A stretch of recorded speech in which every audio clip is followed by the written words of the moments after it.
Fala pessoal, aqui é Jorge Joestar, o Otaking, e eu vou explicar as principais técnicas narrativas através do primeiro episódio de Yu Yu Hakusho.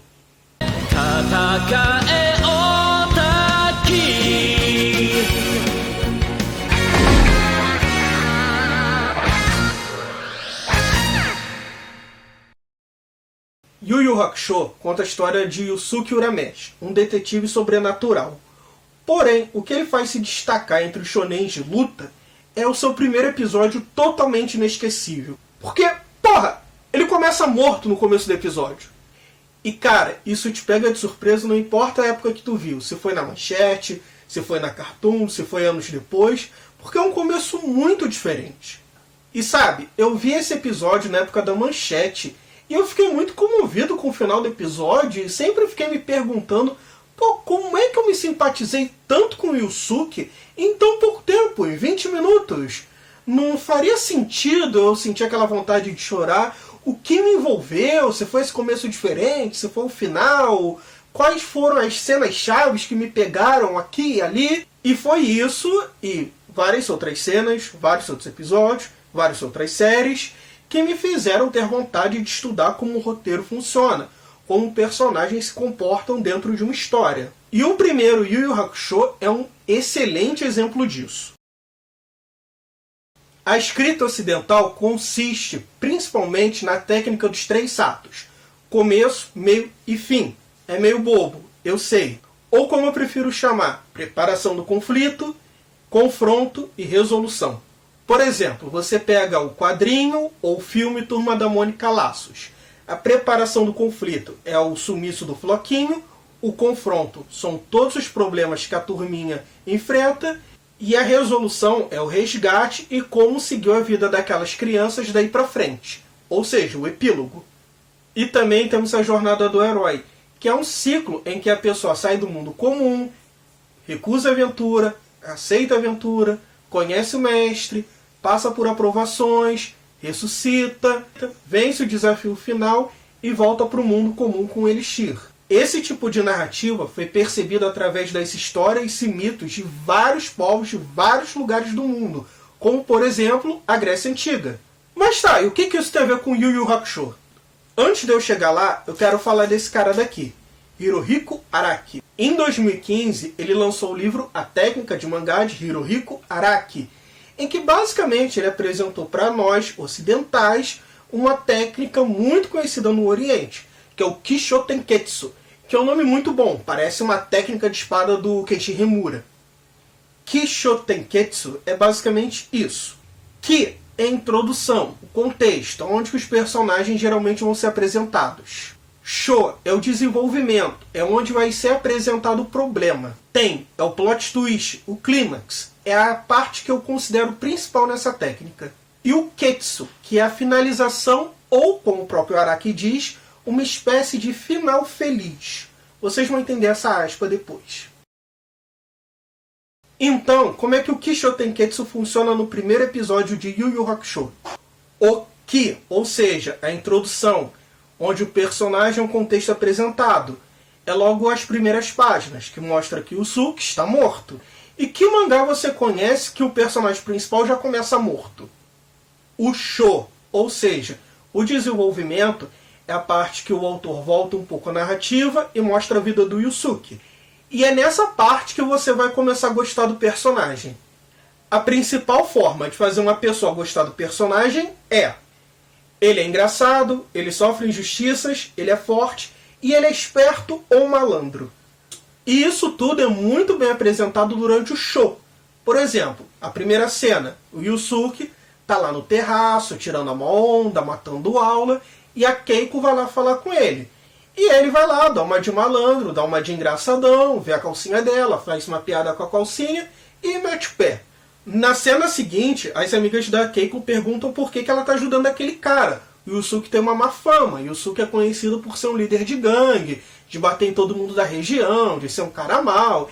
E a Keiko fala: não, eu conheço ele desde pequeno, ele é um cara bom, ele nunca teve muitos amigos, mas ele não é nada disso. E mesmo assim as amigas dela não levam a sério, preferem não acreditar, preferem acreditar em boatos. Ou seja, ele sofre injustiça. Logo depois, essa parte da injustiça é reforçada. 2 delinquentes roubaram a carteira de um estudante de outro colégio, o Yusuke vai tirar satisfação com eles, um professor vê e ainda culpa o Urameshi, ainda acha que eles realmente estão coligados com o Urameshi, já que eles usaram o nome do Urameshi para roubar essa carteira, para facilitar. Então o Yusuke vai embora da escola, um professor pega ele, chama atenção, porque que ele está matando aula, que ele não devia desperdiçar a vida dele assim. Yusuke dá uma de malandro, consegue escapar meio que magicamente, meio que como um ninja do professor, e vai embora. O Urameshi chega em casa, a mãe dele é uma bêbada, que está acordando ao meio-dia, e ela fica perguntando por que ele fica matando aula, que a escola não é de graça, que se ele quiser matar aula, que ele vai morar sozinho, o que meio que mostra que ele nem tem um lugar para voltar, e que ele provavelmente não tem pai, o que a gente sabe que é verdade. Ele vai para a rua, encontra o Kuwabara, você percebe que ele não tem paz nem na escola, nem em casa, nem na rua. Ele derrota o Kuwabara sem nenhum problema, já que ele é muito forte. Encontra o menino que está brincando de bola no meio da rua. Ele, ô menino, chega aqui, ó, não pode fazer isso, não pode fazer aquilo. Aí ele começa a fazer umas brincadeiras para a criança, mostrar que ele é engraçado, que ele é brincalhão.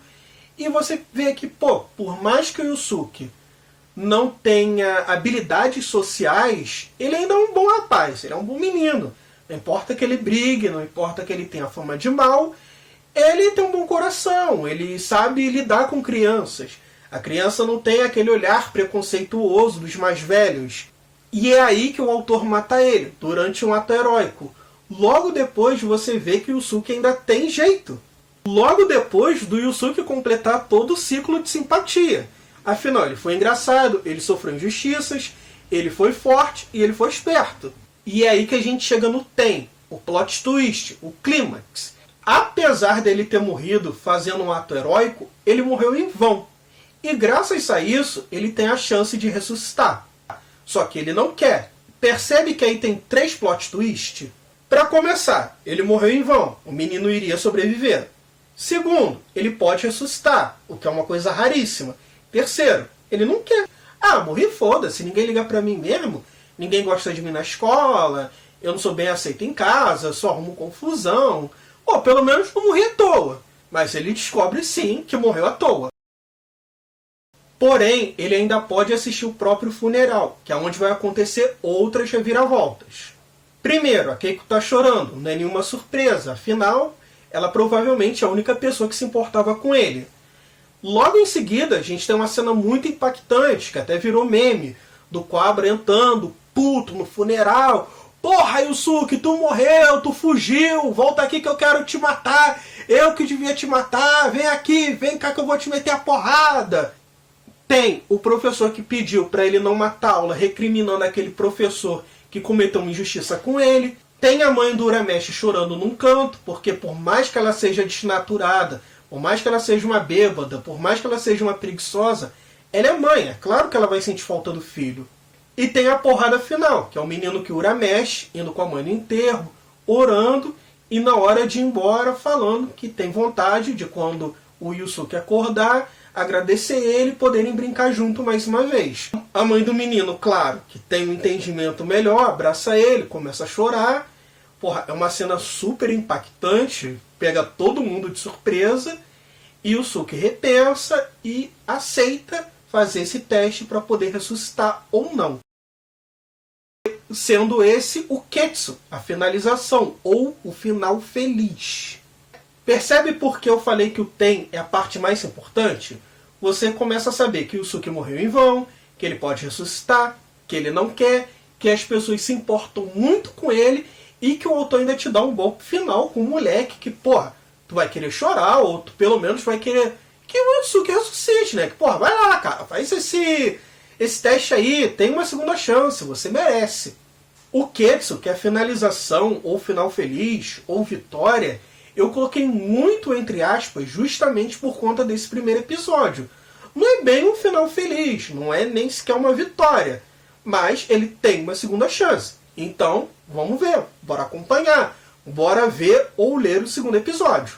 E você deve estar se perguntando, essa história também não se encaixaria nos 3 atos da narrativa ocidental? Eu diria que não, que o primeiro ato é a preparação do conflito. E qual é o conflito de Yu Yu Hakusho? O Yusuke morreu e quer ressuscitar? Não, não é. Simplesmente essa história não tem conflito. Que é, sim, uma característica muito típica de histórias orientais. Uma história de mangá, uma história oriental, um filme oriental, geralmente é diferente por conta dessa falta de conflito. Lembra do exemplo de Turma da Mônica Laços? Se o Floquinho não tivesse sumido, simplesmente não tinha história. E sim, se você prestou atenção, Yu Yu Hakusho se enquadra na jornada do herói. Esse primeiro episódio apresenta justamente as 3 primeiras partes, que é o mundo comum, o chamado da aventura, a recusa do chamado e o próximo, que é o encontro com o mentor, que é o primeiro mentor dele, o Koema. Um outro tipo de narrativa que essa história ainda se enquadra é o que normalmente é usado para contos literários. Contos literários normalmente são escritos assim. Você tem uma apresentação, um subtexto e um plot twist. A apresentação seria da morte do Yusuke, a apresentação da vida dele, e o plot twist seria o enterro e a chance dele poder voltar à vida. E qual seria o subtexto? Para mim, o subtexto é a parte mais importante de um conto. E nesse caso, não importa se você é igual ao Uramesh, não importa se você é inapto socialmente, não importa se você é vítima de fofoca, não importa se você não é aceito em casa, se não é aceito na escola, se não tem lugar na rua. Se você morrer, você não vai ter uma segunda chance como ele. Você não vai poder voltar à vida. Você teria coragem de ir no seu próprio enterro e ver as consequências que o seu suicídio ou sua morte causou? Querendo ou não, reconhecendo ou não, você é reconhecido por outras pessoas. O Yusuke teve uma segunda chance. Você não vai ter.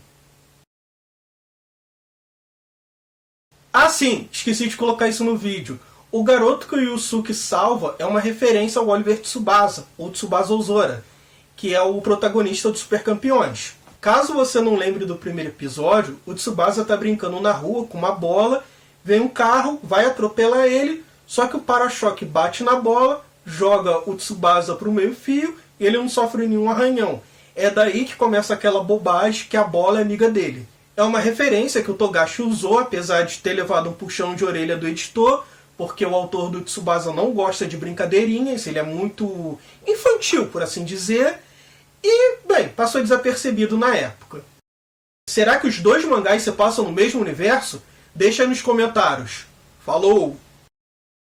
É isso aí, pessoal. Se você curtiu, deixa seu like, se inscreva, compartilha, comente. Se você não gostou, dá dislike, compartilha em grupos que você acha que também não vão gostar, me xinga nos comentários, se inscreve para ver as próximas merdas que eu vou falar.